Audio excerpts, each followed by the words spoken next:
자, 주님의 은혜가 여러분들에게 큰 은혜가 있기를 축원합니다. 아멘.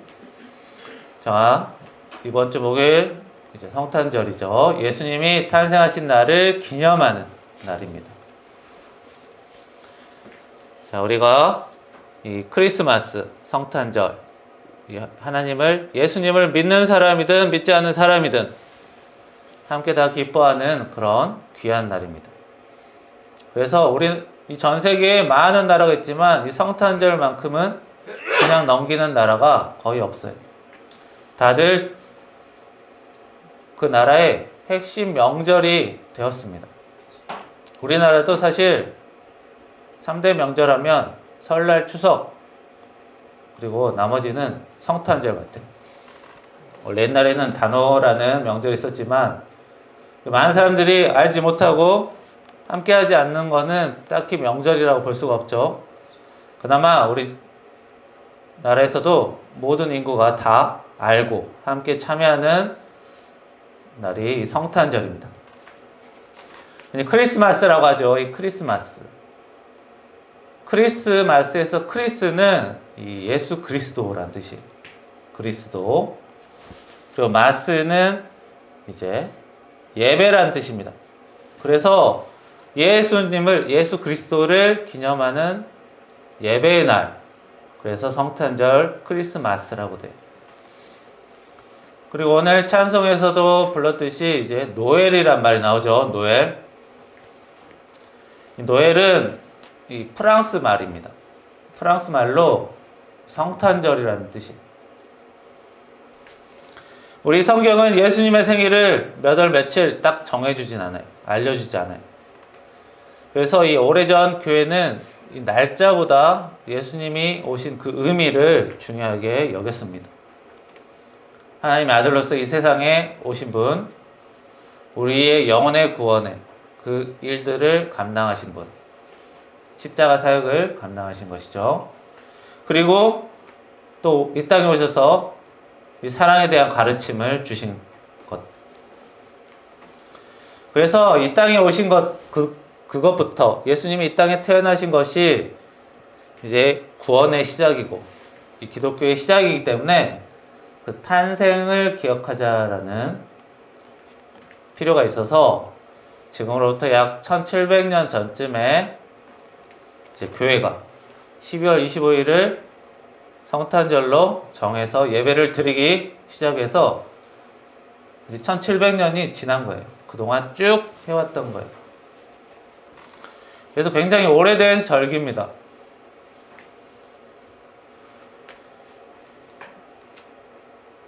원래는 이제 기독교에서 시작한 절기인데 이제 전 세계로 퍼져나가면서 예수님을 믿지 않은 이런 중동 이런 국가도 다 크리스마스 지냅니다. 전 세계적인 문화의 날이 됐습니다. 그런데 이 크리스마스, 예수님이 탄생하신 일에는 우리 성경에 보면 쭉 나와 있어요. 특히 누가복음에 처음부터 잘 나와 있습니다. 근데 우리 예수님이 태어나셨다라고 하면 이제 성모 마리아부터 생각하는데 사실 그 이전의 사건이 하나 더 있어요. 예수님이 오실 때 세례 요한이라는 사람이 있거든요. 세례 요한. 메뚜기와 석청을 먹었던 그런 사람. 예수님이 오기 전에 회개하라, 천국이 가까웠다. 이런 말을 했던 세례 요한이 있습니다. 근데 이 세례 요한과 예수님은 사실 약간 친척 관계예요. 그리고 그 세례 요한이 태어난 일을 예수님 탄생 그 바로 전에 이야기를 해요. 이 누가복음 2장에서 이야기를 합니다. 그래서 이 세례 요한은 원래 그 부모가 아버지는 제사장이에요. 사가랴라는 제사장이 있습니다. 그리고 그 세례 요한의 어머니는 엘리사벳이라는 여인이었어요. 그래서 그 두 사람은 이제 믿음 좋고 제사장 부부니까, 가족이니까 이제 믿음이 좋았겠죠. 하지만 둘 사이에 아이가 없었습니다. 게다가 나이가 굉장히 많이 들었어요. 어느 날 제사장 사가랴가 이제 성전에서 분향을 하는 순서를 맡게 됐어요. 제사장이라고 다 똑같은 제사장 아니죠. 높은 제사장이 있고 특별한 일을 맡는 제사장이 있어요. 이 제사장은 이제 그리고 이 성전에서 이렇게 향을 놓는 제사장은 이제 평생에 한두 번 이렇게 맡는다고 해요. 그 사가랴가 이제 성전에서 분향할 때였습니다. 그때 천사 가브리엘이 나타나 이름이 나와요. 누가복음 2장에 천사의 이름이 나옵니다. 가브리엘이라고 써져 있어요. 두려워하지 말라. 기도가 들으셨다. 그래서 내 아내 엘리사벳이 아들을 낳을 거고 그 이름을 요한이라고 정해라. 그 이름까지 정해줬어요. 예수님도 이름을 정해주셨죠. 그 하나님이 천사를 보내서 그 세례 요한의 이름을 지으셨습니다. 그리고 태어나게 하신 것이죠. 그리고 요한은 이제 성령으로 충만해서 많은 사람을 하나님께 돌아오게 하고 메시아를 맞이하도록 백성을 준비시키는 자가 될 것이다 라고 이제 말을 하고 떠납니다. 자, 이제 분향하는 그런 중요한 순간에 이제 그 성전 안에 천사가 나타난 거예요. 그래서 그 사가랴라는 그 남자가 약간 부정을 했어요. 자기가 잘못된 걸 봤나? 헛것을 봤나? 이렇게 생각했어요. 그래서 천사가 잠시 그 사가랴를 벙어리로 만듭니다. 자, 원래 제사장이라는 사람은 그 분향도 하고 밖에 나와서 이제 제사의 순서를 이야기하고 말을 많이 해야 돼요. 말을 못하면 제사장이 될 수가 없어요. 그런데 사가랴가 분향을 하고 밖에 나왔는데 벙어리가 됐어요. 특이한 일입니다. 굉장히 특이한 일이죠. 그래서 이제 바깥에 예배드리던 사람들이 이제 안에서 뭔가 특별한 일이 일어났구나 라는 것을 알게 되죠. 그 이후로 이제 사가랴의 아내 엘리사벳이 임신을 하고 세례 요한이 탄생하게 됩니다. 그리고 6개월 뒤에 성경에 나와 있어요. 이제 갈릴리 나사렛 지역에서 이제 마리아라는 처녀에게 천사 가브리엘이 찾아와요. 그 사가랴에게 갔던 가브리엘 천사가 그대로 나타나요. 그래서 마리아에게 나와서 은혜 받은 자여, 주께서 너와 함께 하신다. 두려워 말라. 이 천사가 사람에게 오면 일단 사람은 무서워하거든요. 그래서 항상 두려워하지 말라고 얘기를 해요.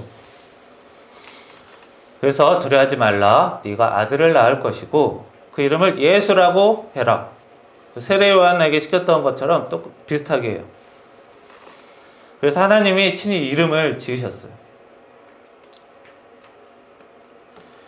그러니까 마리아가 저는 약혼은 되었지만 아직 남자를 모릅니다. 남자와 어떻게 내가 아이를 가질 수 있겠습니까?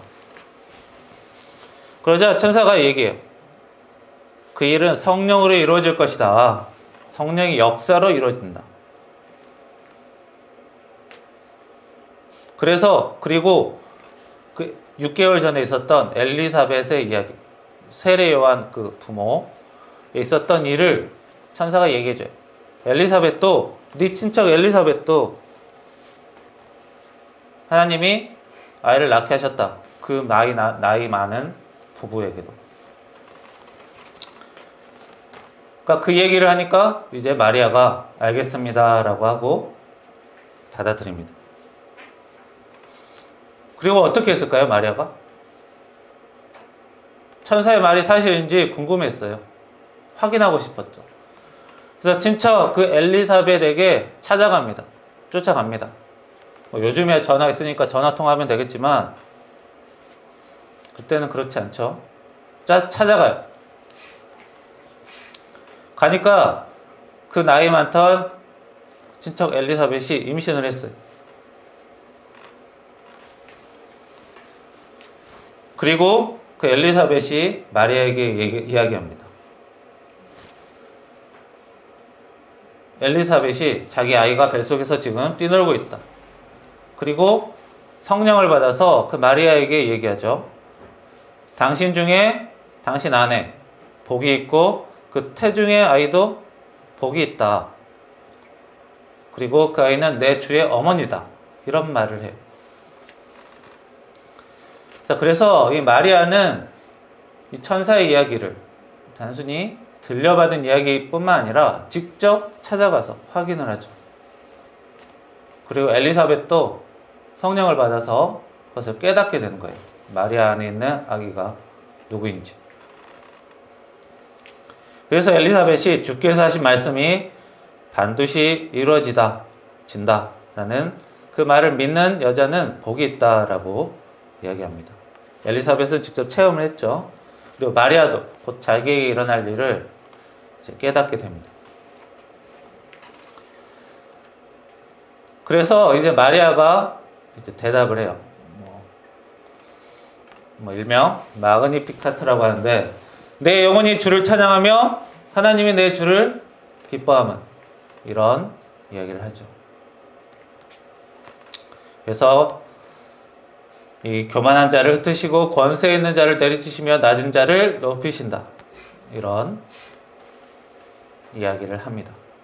그래서 예수님의 탄생, 한 가문, 아이가 없던 가문이 아이가 생겼다, 이런 수준이 아니라, 물론 특별한 세례 요한의 사건만 봐도 하나님의 기적이 있었다라는 것도 알 수 있지만, 하나님이 이렇게 계획하신 것들이 있었고 그 계획이 차근차근 진행됐다라는 것을 우리가 성경을 통해 알 수 있습니다. 이 이야기는 이 누가복음에 나와 있는 이야기예요.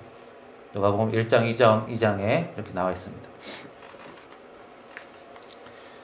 자, 그런데 이제 성령으로 잉태하지만 마리아의 그 정원자 요셉이라는 사람이 있었어요.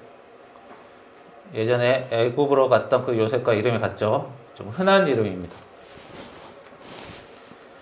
그런데 마리아가 요셉과 약혼한 상태에서 이렇게 약혼자가 임신을 하면 어떻게 되죠? 예수님의 나중 사건이 있죠. 간음한 여인 사건, 그런 거 있죠. 대부분은 이제 공개로 나와서 비난을 받고 이제 처형을 당합니다. 그게 평범한 일이에요. 자, 그런데 요셉이 아무리 착하다 해도 마리아의 말을 그냥 믿기는 사실 쉽지가 않아요. 평범한 사람이기 때문에. 그래서 천사가 다시 한번 나타납니다. 주의 천사가 요셉에게 친히 나옵니다. 갑니다. 그래서 다윗의 자손 요셉아, 마리아 데려오기를 두려워하지 말라. 그렇게 이야기해요. 그리고 외도가 아니라 성령으로 잉태된 것이고 그 이름을 예수라고 정해 주었다. 그는 자기 백성을 죄에서 구원할 자다. 라고 그 다음 정원자 요셉에게 이야기를 합니다. 그래서 그냥 다짜고짜 시킨 게 아니라 이렇게 설명을 해 주시고 친히 움직이시고 준비를 하시는 거예요.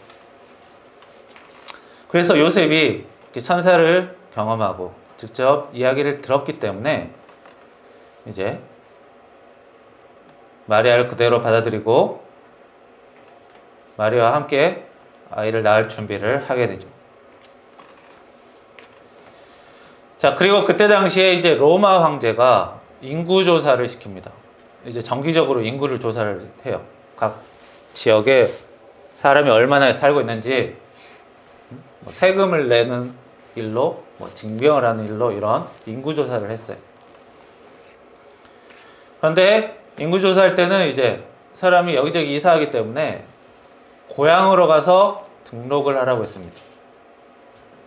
이 요셉은 고향이 베들레헴이었어요. 그래서 마리아와 함께 베들레헴으로 갑니다.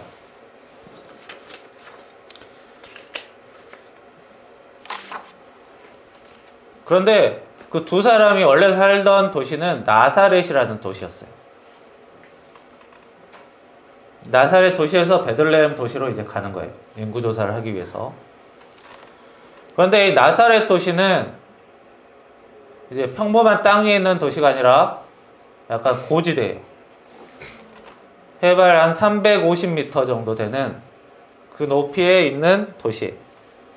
우리 서울에 보면 인왕산 있는데 인왕산 꼭대기에 있는 도시입니다. 근데 그 도시의 높이는 이스라엘 전체 도시에 비하면 좀 중간 수준이에요. 높이가. 그 베들레헴 여기는 훨씬 더 높아요. 2배 높습니다. 해발이 780m, 800m 가까이 되는 곳에 도시를 짓고 있는 거예요. 도시가 있는 거예요. 베들레헴이라는 도시가. 북한산 백운대라는 그 봉우리가 800m 정도 됩니다. 그러니까 거기에 도시를 짓고 사는 거예요. 그나마 평평한 곳 찾았는데 그곳이 이제 그 꼭대기 근처인 거죠. 그래서 이 나사렛에서 베들레헴으로 이제 올라갑니다. 쭉 올라가죠. 게다가 이 베들레헴은 이제 산 꼭대기에 있으니까 도시가 또 크지가 않아요. 물론 넓은 곳도 있는데 비슷한 곳도 이제 예루살렘도 꽤나 높은 곳에 있는데 이제 베들레헴은 특별히 더 작은 도시입니다. 그래서 자기 고향집이지만 아마 부모는 없었던 것 같아요. 그래서 베들레헴에 도착해서 근처 여관방이나 친척집이나 둘 중 하나를 갔던 것 같아요. 그런데 이제 빈 방이 없었습니다. 보통 빈 방이 없으면 다른 방을 찾는데 아무래도 마리아에게 산통이 이렇게 왔던 것 같아요. 자, 그러면 이제 막 여기저기 방을 구하러 다니기가 어렵죠. 그래서 급하게 마구간이라도 들어갔습니다. 그리고 거기서 이제 아기를 낳게 되죠. 자, 중요한 것은 예수님의 탄생이 이제 좀 환영받는 자리가 아니라 좀 밀려난 자리, 빈자리, 이런 곳에서 시작됐다는 것입니다. 하나님의 아들이라고 하면 그래도 어느 정도 준비는 좀 충분히 해놓고 차분하게 하면 좋지 않았을까라고 생각할 수 있겠지만, 하나님은 뭐 우리 사람이 봤을 때 좋은 자리, 안 좋은 자리 딱히 신경 쓰지 않았다는 겁니다.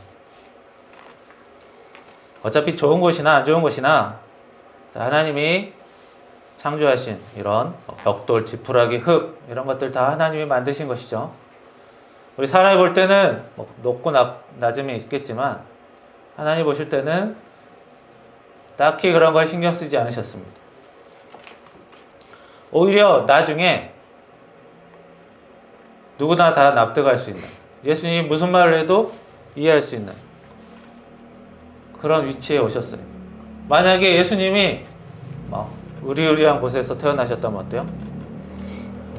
일반 사람들은 예수님을 이해하지 못하고 예수님이 무슨 말을 해도 뭐 가식으로 느끼고 막 그럴 수 있지 않았겠어요? 자, 하나님이 보시기에는 이것이나 저것이나 다 하나님의 손길이었고 그런 우리 사람의 관점을 초월하셨습니다.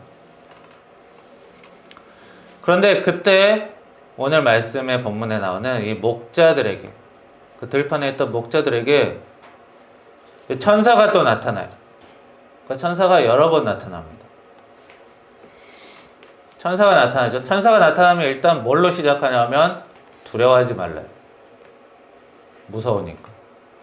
그래서 하나님의 천사가 활동하시는 것들이 마냥 좋은 게 아니에요. 무서운 일입니다. 목자가 천사를 보고 크게 두려워합니다. 그래서 두려워하지 말라고 하고, 사가랴 마리아에게 한 말과 같죠. 오늘 다윗의 동네 이 베들레헴에 구주가 나셨으니 그리스도 주시니라. 그리스도란 말은 기름 부음 받은 자, 왕 같은 제사장, 그런 뜻입니다. 예수란 말이 이제 구원자라는 뜻이죠. 다 비슷한 얘기입니다. 그런데 그 말로 끝나는 게 아니라 이제 주변에 하늘에 군대가 나타나 하나님을 찬송했다고 성경에 나와요. 뭐 하나님의 천사로 이루어진 성가대 비슷한 것 같아요. 그런 게 나타나서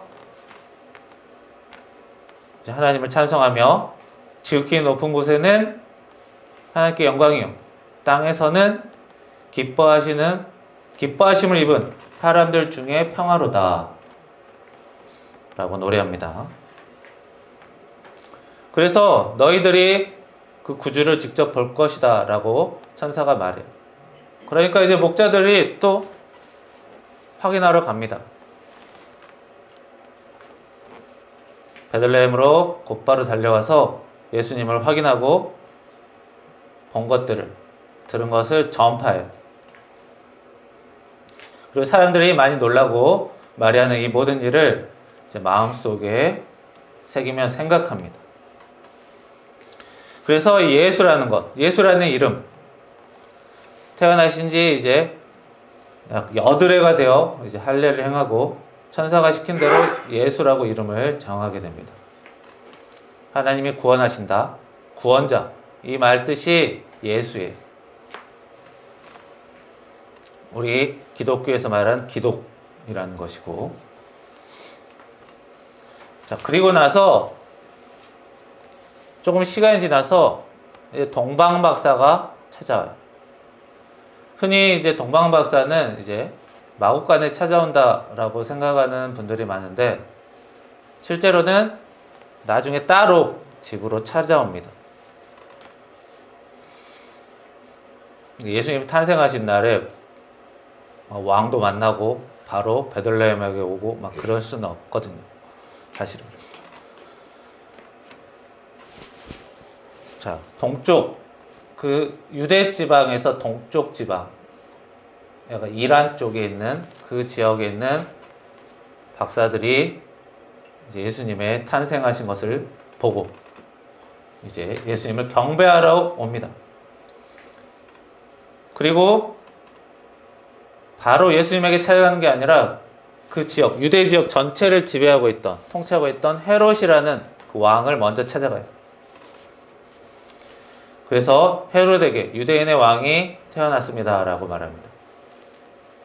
자, 이거는 이제 예수님의 탄생을 축하하려는 말이었는데, 헤롯은 이제 유대인이 나중에 자기 왕 자리를 노리는 일이 예언으로 왔구나, 이렇게 받아들인 거예요.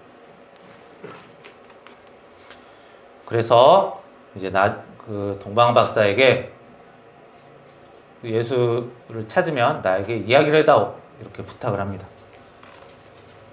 그리고 동방박사들은 예수님의 집을 찾아가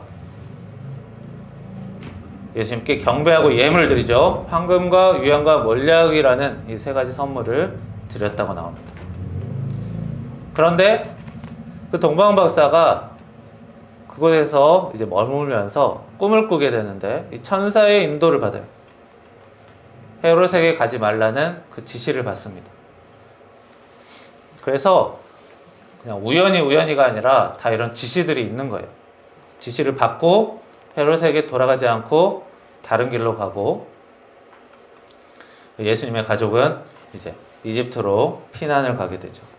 왜냐하면 헤롯 왕이 나중에 소식을 듣고 이제 한두 살 아이들을 이제 해쳤기 때문입니다. 그런데 이제 그 이집트로 가는 것 또한 이제 하나님의 지시가 다 있었어요. 그래서 사람들이 요셉과 마리아가 다 알아서 일을 진행했다가 아닙니다. 다 하나부터 10까지 다 세심한 하나님의 지시가 있었던 거예요. 자, 이 동방박사와 이 헤롯 대왕 이 이야기를 보면, 이 예수님은 이 세상을 구원하시려, 사랑하시려 오셨는데, 어떤 사람에게는 위협이 되기도 하는 거예요. 예수님의 헤롯이라는 왕에게 딱히 해코지를 한 것도 없죠. 해친 것도 없고 손해를 준 것도 없습니다. 근데 예수님은 이 세상 사람을 위해 이 땅에 오셨는데, 이 목동이나 동방박사 이런 사람들은 예수님을 찬양했지만, 헤롯 같은 사람은 오히려 예수님을, 아무 잘못도 없는 예수님을 해치려고 했어요. 거부하려고 했어요. 자기에게 이득이 안 된다, 도움이 안 된다, 위협이 된다 이렇게 생각하고. 자, 예수님이 이 땅에 허름하신 그 자리에서 오신 것, 우리를 사랑하셨기 때문입니다. 그런데 우리가 하나님께 사랑받을 만한 일을 많이 하고 하나님의 뜻대로 잘 살아서 세상 사람들이 그렇게 살아서 오신 게 아니에요. 오히려 제 이기심, 많은 잘못된 행동들이 더 많았습니다. 그럼에도 불구하고 하나님이 우리를 사랑하셔서 그 아들을 보내셨다는 거예요.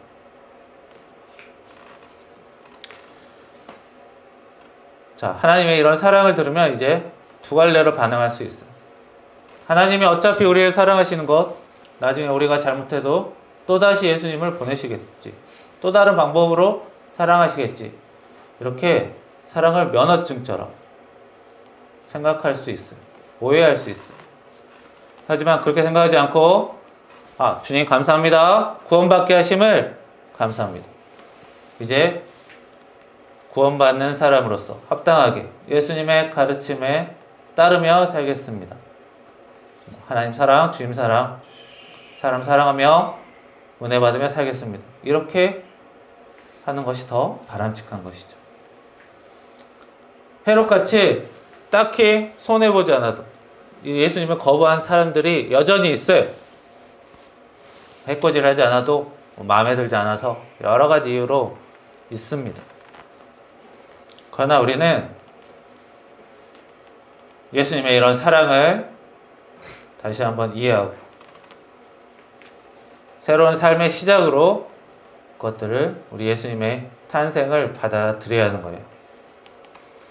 성탄은 내가 잘해서 받은 상이 아니고 하나님의 전적인 은혜로 받은 선물입니다.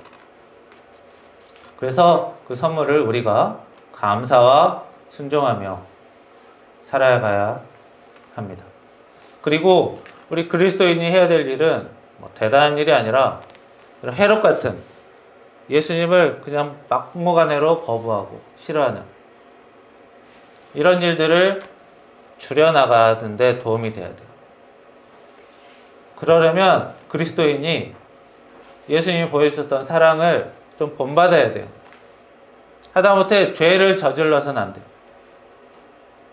사랑이 아닌 이런 혐오 같은 그런 일들을 말하고 그런 일들을 행하고 자기 딴에는 옳다고 생각하면서 그런 혐오와 미움을 전파하고 그러면 안 돼요. 그러면 예수님이 이 땅에 오시고 십자가에서 사역하신 것들이 이유 없이 사람들이 거부하게 되고 싫어하게 됩니다. 자, 잘하지는 못하더라도 못하면 안 되는 거예요. 자, 크리스마스 원래 예수님의 생일을 챙기는 날이 아니라 예수님의 오심을 기억하며 그 기억의 신앙의 고백에서 시작이 됐습니다.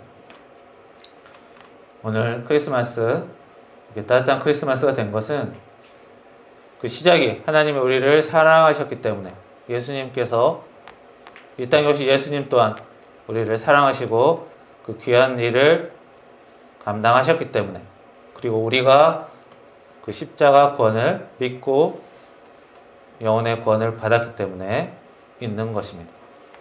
이런 하나님의 사랑을 다시 한번 깨닫고 알고 감사하는 여러분들이 되기를 축원합니다. 기도하겠습니다.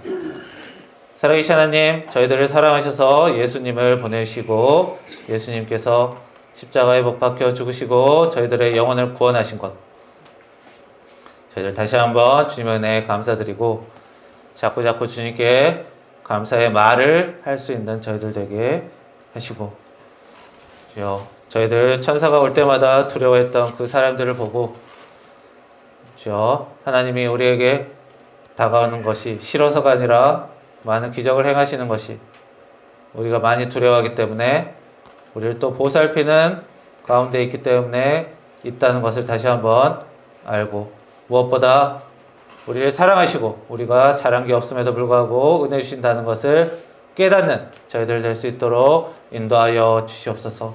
그리하여 이번 크리스마스부터는 정말 주님의 은혜가 더욱더 널리 퍼지고 주님의 복음이 널리 알려져 많은 사람들이 더욱더 천국으로 갈 수 있는 구원의 길을 걸을 수 있게 주님 인도하여 주시옵소서. 예수님의 이름으로 기도합니다. 아멘.